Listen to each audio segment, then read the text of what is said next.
मुरली अमृत की धारा है धारा, जो देती दुखों से किनारा। मुरली अमृत की धारा है धारा, जो देती दुखों से किनारा। भूले जीवन में हो जाए शिव बाबा मुरली में समझाए। भूले जीवन में हो जाए शिव बाबा। ओम शांति। आज की तारीख है 18 दिसंबर 2023 के बाबा के साकार महावाक्य। मीठे बच्चे, आत्मा और परमात्मा का मिलन ही सच्चा सच्चा संगम अथवा कुंभ है। इसी मिलन से तुम पावन बनते हो। यादगार में फिर वह मेला मनाते हैं। बाबा ने प्रश्न पूछा, तुम बच्चों में किस बात की बहुत बहुत सियानप चाहिए? बाबा ने उत्तर दिया, ज्ञान की जो नाजुक बातें हैं उन्हें समझाने की बहुत सियानप चाहिए। युक्ति से ज्ञान मार्ग और भक्ति मार्ग को सिद्ध करना है। ऐसे समझाना है जैसे चूहा फूंक भी देता है और काट भी देता है। तो सर्विस की युक्तियां रचनी है। कुंभ मेले पर प्रदर्शनी लगाकर अनेक आत्माओं का कल्याण करना है। पति से पावन होने की युक्ति बतानी है। गीत, इस पाप की दुनिया से।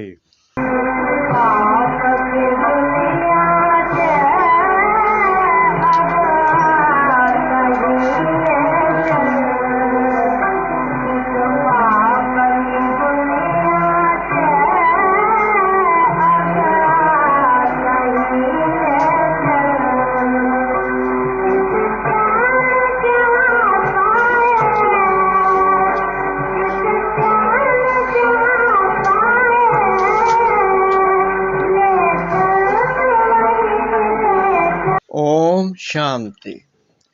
बाप बैठ बच्चों को समझाते हैं।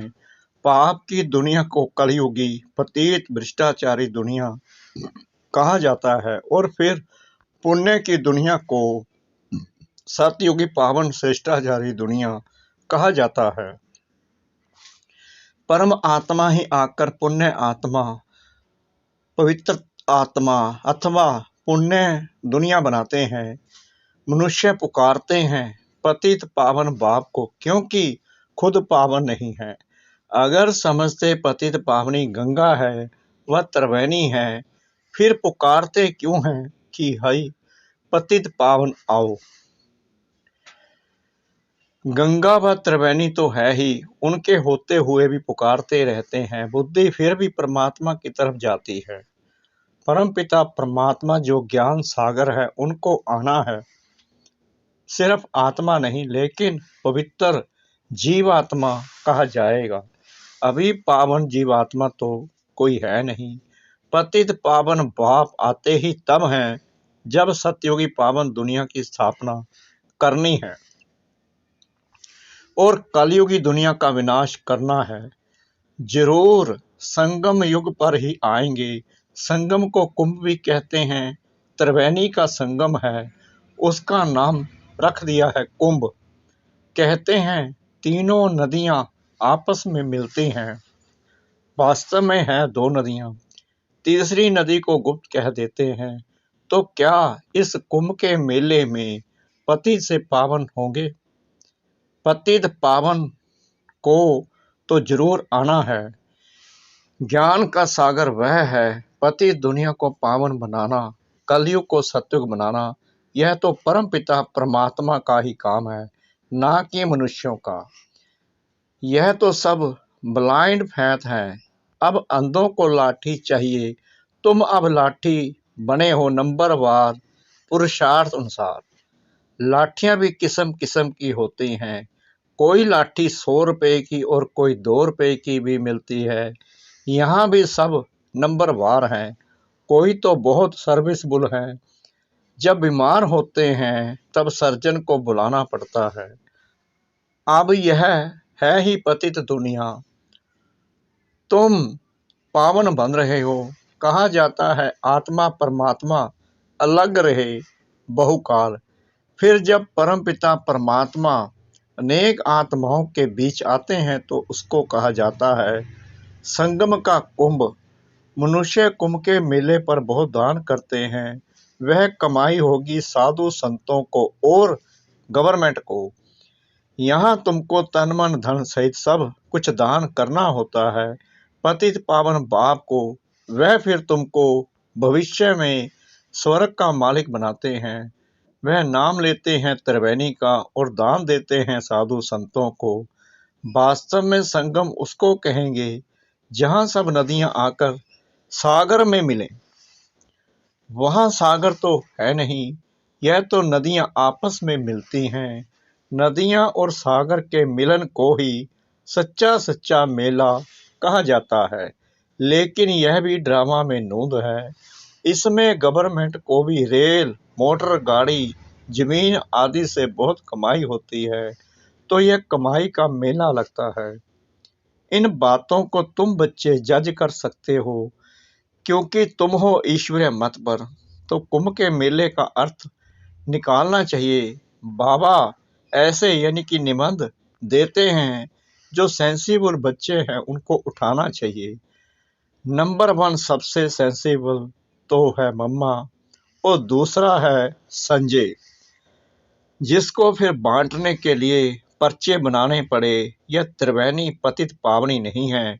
पतित पावन तो सर्व का सदगति दाता एक शिव बाबा है। त्रिवेणी को तो सदगति दाता नहीं कहेंगे। यह नदियां तो हैं ही, आने की बात नहीं। गाते हैं पतित पावन आओ आकर पावन बनाओ। तो यह पर्चे निकालने चाहिए। बहनों भाइयों, क्या पतित पावन ज्ञान सागर परमपिता परमात्मा है या यह नदियां? यह तो सदैव है। परमात्मा को तो पुकारा जाता है आने के लिए। वास्तव में पतित पावन तो एक परमात्मा है। आत्माएं और परमात्मा अलग रहे बहुकाल। वहीं सतगुरु आकर सबको सदगति दे वापिस ले जाते हैं। ज्ञान स्नान तो वास्तव में परमपिता परमात्मा से करना चाहिए। पावन दुनिया की स्थापना परमपिता परमात्मा कराते हैं। तुम उसे जानते नहीं हो। भारत जब श्रेष्ठाचारी था तब उसमें देही अभिमानी देवताएं रहते थे। उसे शिवालय कहा जाता है। अब कुंभ पर जाकर बच्चों को प्रदर्शनी लगानी चाहिए समझाने के लिए। समझाना है पतित पावन एक बाप है। वह कहते हैं मैं आता ही तब हूँ जब पति से पावन बनाना होता है तो प्रतिज्ञा करनी पड़े। रक्षा बंधन भगवान से संबंध रखता है, ना कि साधु संतों से। प्रतिज्ञा परमपिता परमात्मा से की जाती है, ना कि त्रिवेणी से। हे बाबा, हम आपकी श्रीमत से पावन बनाने के लिए प्रतिज्ञा करते हैं। बाबा भी कहते हैं मैं तुमको पावन दुनिया का मालिक बनाऊंगा। यह है बाबा के इशारे। इसमें सर्विस करने वाले बहुत तीखे चाहिए, चित्र भी और बनाने पड़े। इसके लिए अच्छा मंडप लेना पड़े। तुम्हारे दुश्मन भी बहुत निकलेंगे। कोई समय आग भी लगाने में देरी नहीं करेंगे। किसको झगड़ा करना होता है तो गाली देने लग पड़ते हैं। तुमको तो निरहंकारी बन साइलेंस में रहना पड़े। ब्रह्म कुमारियां मशहूर तो हो गई हैं, पर्चे आदि जरूर बांटने हैं। कुंभ के मेले का खास महत्व रखते हैं। वास्तव में महत्व अभी का है। यह भी ड्रामा का खेल है। वहां से भी कोई का कल्याण हो सकता है, परंतु मेहनत लगती है। कांटों को फूल बनाने में मेहनत लगती है। कुंभ के मेले में प्रदर्शनी करने में भी हिम्मत चाहिए, जान पहचान चाहिए, जो कोई बिगड़ न पड़े। तुमको सिद्ध करना है कि पतित पावन कौन है। मनुष्य पावन दुनिया स्वर्ग को याद भी करते हैं। कोई मरता है तो कहेंगे फलाना स्वर्गवासी हुआ। वहां तो बहुत माल ठाल होते हैं। वहां से फिर यहाँ बुलाकर खिलाते क्यों हो? तुम श्रीनाथ के मंदिर में देखेंगे कितने माल बनते हैं। अब श्रीनाथपुरी और जगन्नाथपुरी वास्तव में हैं एक ही बात, परंतु वहां श्रीनाथ द्वारे में देखेंगे तो बहुत वैभव बनते हैं और जगन्नाथपुरी में सिर्फ फीके चावल का भोग लगता है, घी आदि कुछ नहीं पड़ता। यह फर्क बताते हैं। गोरा है तो ऐसे माल और सावरा है तो यह सूखा चावल। राज बड़ा अच्छा है, यह बाप बैठ समझाते हैं। श्रीनाथ द्वारे में इतना भोग लगाते हैं तो फिर पुजारी लोग दुकान में बेचते भी हैं। उन्हों की कमाई का आधार भी उस पर है। मिलता मुफ्त में है फिर कमाते हैं तो देखो कितनी अंधश्रद्धा की बातें हैं। यह है भक्ति मार्ग। ज्ञान मार्ग सदगति मार्ग है। ज्ञान स्नान से थोड़ी सदगति होती है। बड़ा युक्ति से समझाना है, जैसे चूहा फूंक देकर काटता है।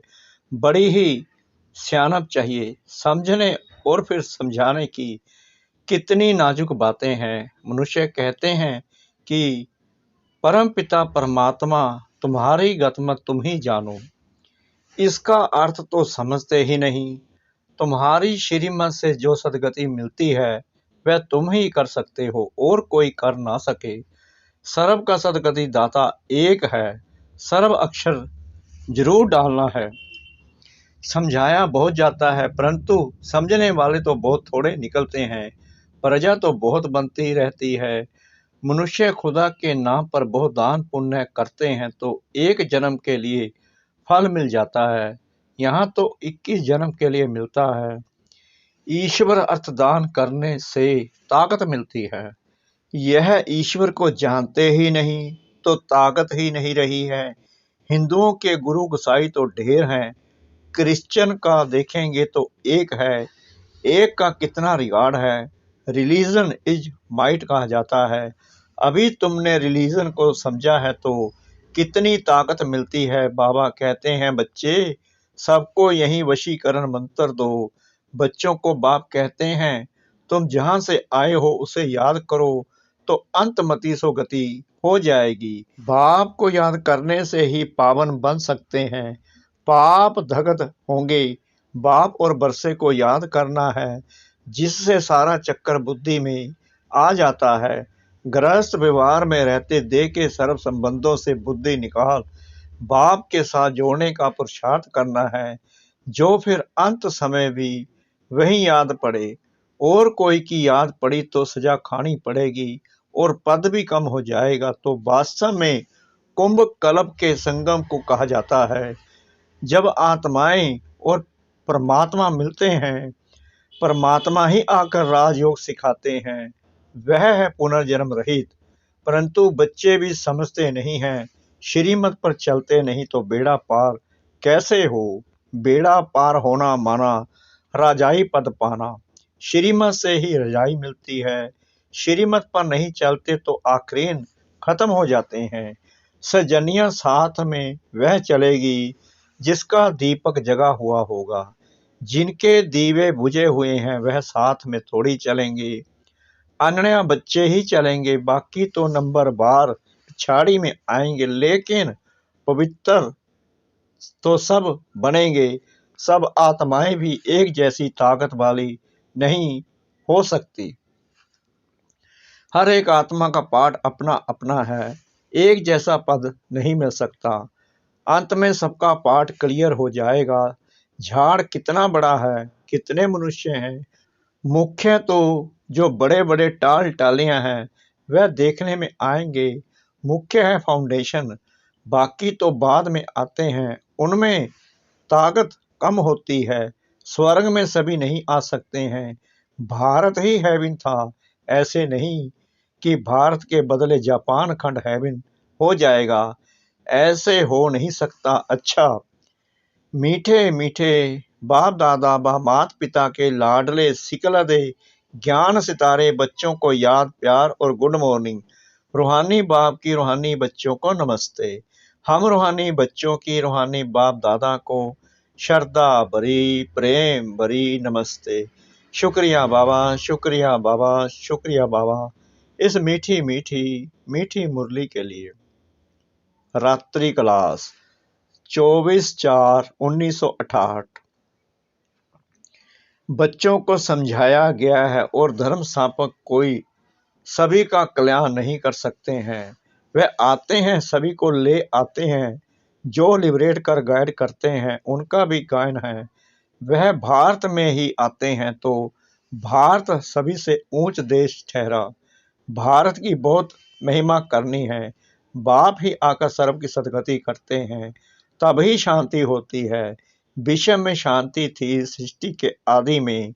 स्वर्ग में एक धर्म था, अभी अनेक धर्म हैं। बाप ही आकर शांति स्थापन करते हैं। कल्प पहले मिसल करते हैं। तुम बच्चों को ज्ञान मिला है तो विचार सागर मंथन चलता है, और तो कोई का चलता ही नहीं है। यह भी तुम समझते हो।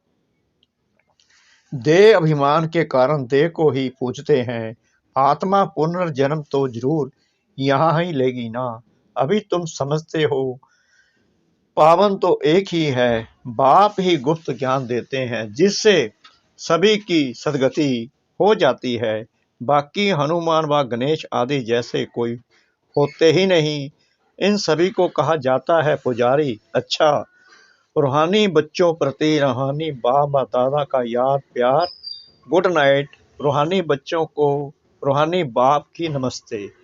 धारणा के लिए मुख्य सार। नंबर 1, सजाओं से बचने के लिए देह के सर्व संबंधों से बुद्धि योग निकाल एक बाप से बुद्धि योग जोड़ना है। अंत समय में बाप के सिवाय कोई याद ना आए। नंबर 2, निरहंकारी बन साइलेंस में रह कांटों को फूल बनाने की मेहनत करनी है। श्रीमत पर अंधों की लाठी बनना है।